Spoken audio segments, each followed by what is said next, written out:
I'm Steve Ballmer, former Microsoft CEO and a basketball fanatic. But more than anything, I'm a data guy.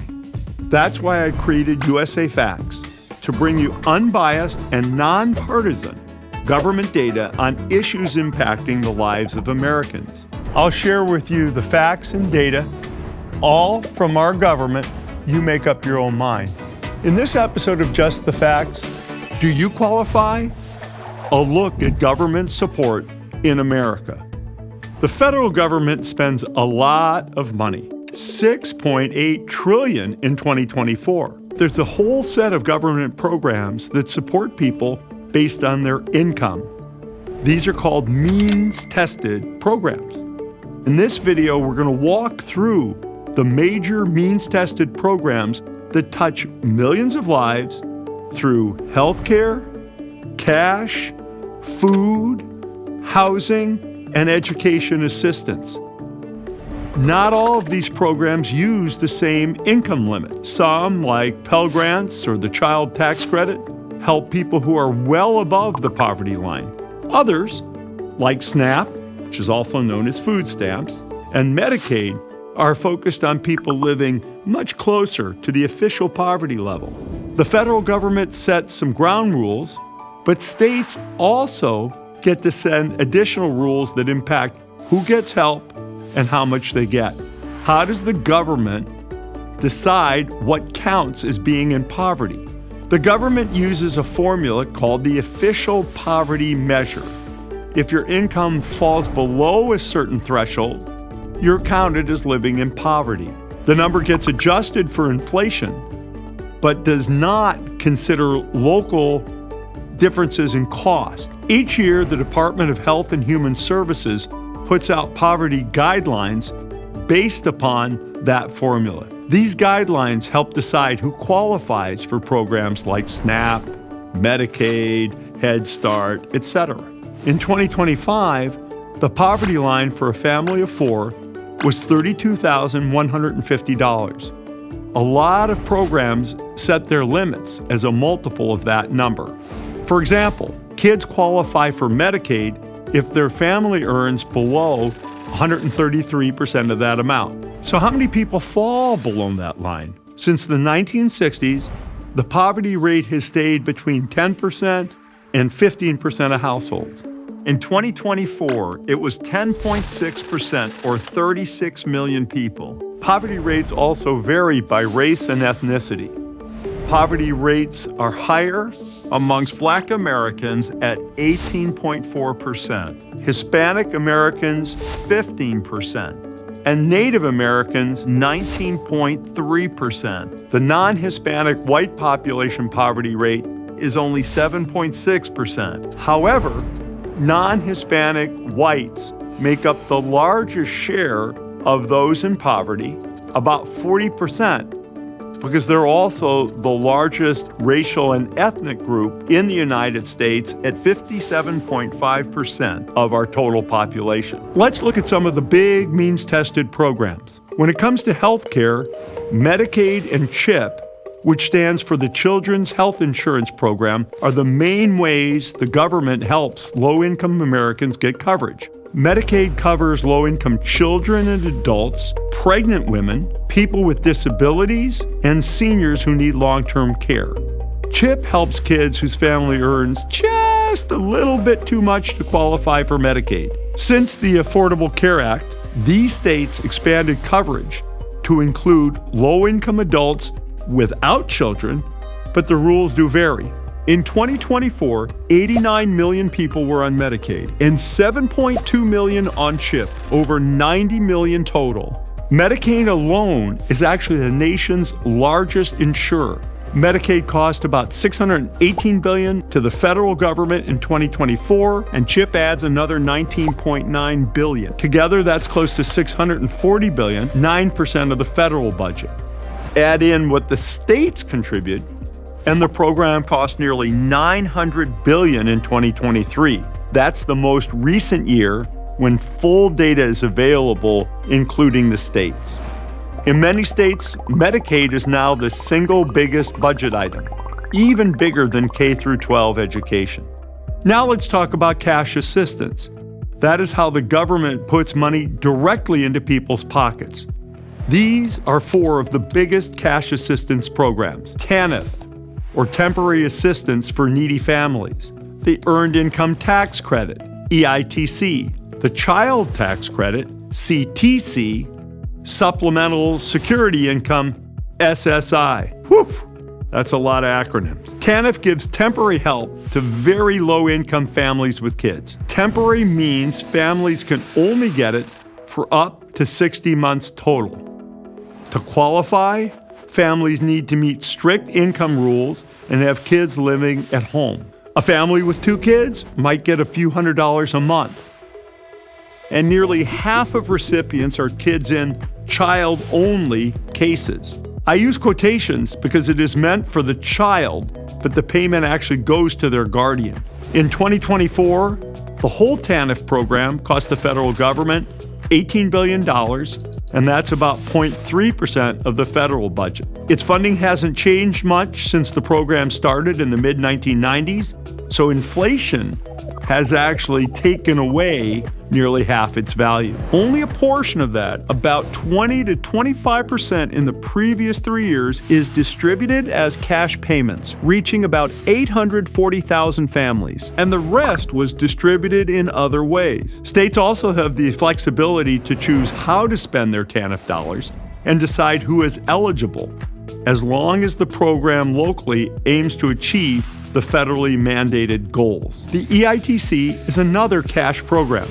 It's a refundable tax credit, which means people either get a cut in the taxes they owe, or they get cash back even if they owe very little or no taxes. A married couple with 3 kids can earn up to $68,675 and still get EITC.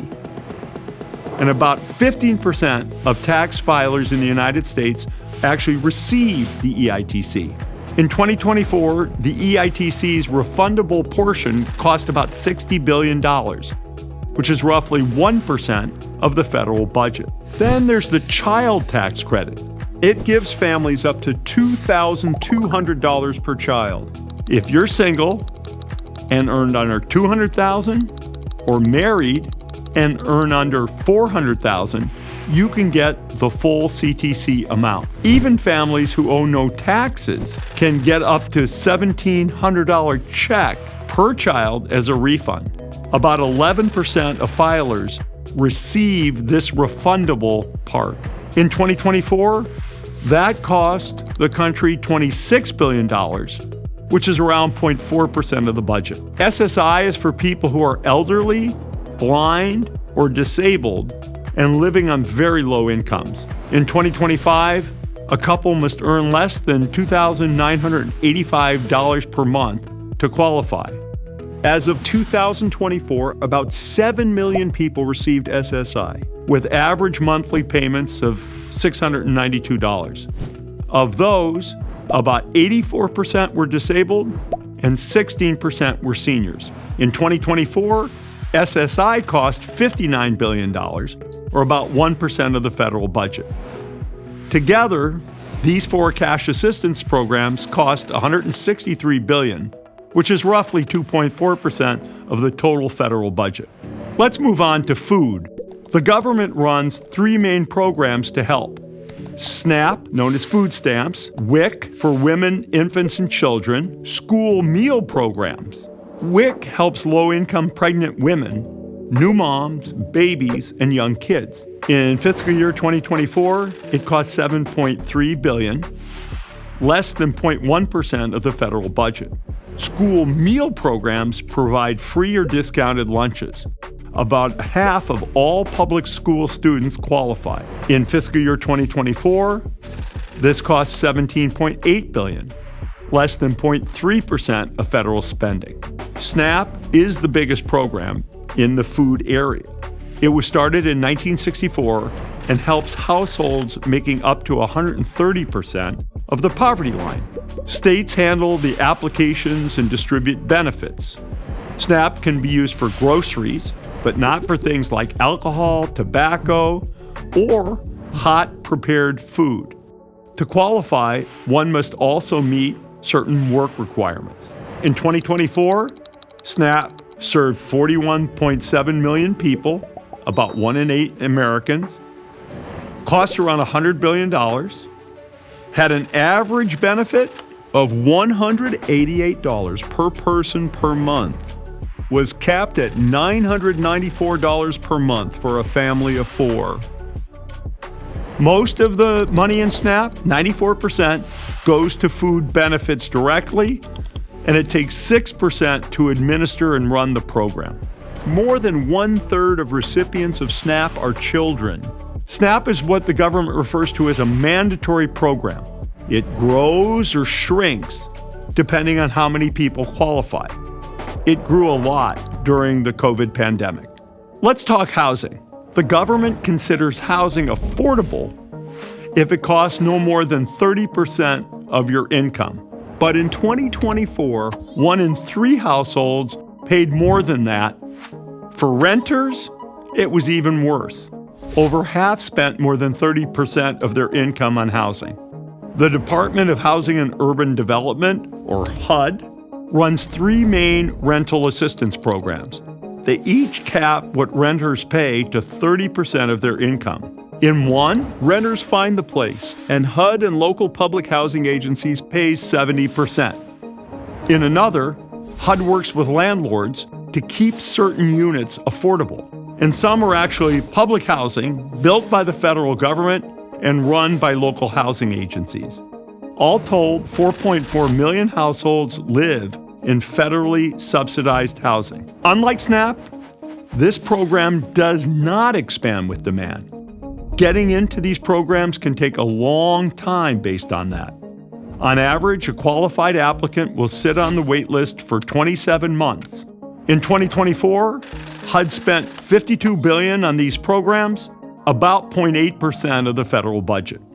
In education, government support shows up in 2 places: before kindergarten and after high school.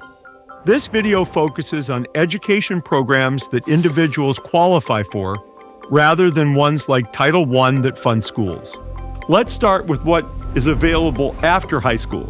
That includes community college, 4-year college, trade schools, and even graduate programs. Whether you're earning a degree or learning a trade, there's federal support in the form of both loans and grants. Federal student loans must be repaid, but offer low interest rates. Means-tested loans are subsidized, meaning the government covers interest while students are in school and charges a lower overall interest rate than the market. In total, there are $1.7 trillion of total government student loans outstanding, with $300 billion of them subsidized. Now, grants, on the other hand, are exactly what they sound like, grants. They do not need to be repaid. Key examples of grant programs are first, Pell Grants for students with financial need, Teach Grants for future teachers in low-income schools, TRIO, capital T-R-I-O, programs that help low-income and first-generation students succeed in college. In addition to loans and grants, the federal government also offers federal work study, where students work part-time jobs, and it costs $1.2 billion. Also, government offers a tax credit, the American Opportunity Tax Credit, which is worth up to $2,500 for expenses per year in the first 4 years of post-secondary education. About 8.6 million filers claimed it in 2022, and this cost about $3.8 billion. If your parents are paying for your post-secondary education, they take the tax credit. To access grants and loans, students complete this form called the FAFSA. It determines eligibility based on income and household information. The Pell Grant is the largest federal education grant. It can be used at colleges and trade schools. To qualify, students must be U.S. citizens or eligible non-citizens, show financial need, be pursuing their first post-secondary degree, and submit the FAFSA form. There's no set income cutoff. Eligibility is based on a formula, and amounts of the awards do differ. In 24-25, awards ranged from $740 to $7,395. Over 6.4 million students received $34.7 billion in federal spending. The program expands with demand. Spending peaked during the Great Recession and declined afterward. In 2012, Congress reduced Pell eligibility from 18 semesters of postgraduate education to 12 semesters to cut costs. Adjusted for inflation, peak spending was nearly 52% higher than it is today. Now let's shift to pre-kindergarten. Head Start and Early Head Start are free, federally funded programs for low-income families with young children.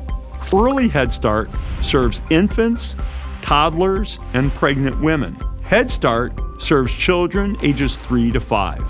Started in the 1960s as part of the War on Poverty, Head Start is run by the Department of Health and Human Services. In 2024, a family of 4 generally qualifies with an income under $31,200, but families automatically qualify if they receive TANF or SSI, are homeless, or have a child in foster care. There are also versions of Head Start for migrant and seasonal farm worker families and tribal communities. These are included in the overall budget, but are run separately. In 2024, over 715,000 children were enrolled in Head Start, unlike Pell Grants, which go directly to post-secondary institutions. Head Start funds local organizations like school districts and not-for-profits. Families apply directly to those groups and may face wait lists.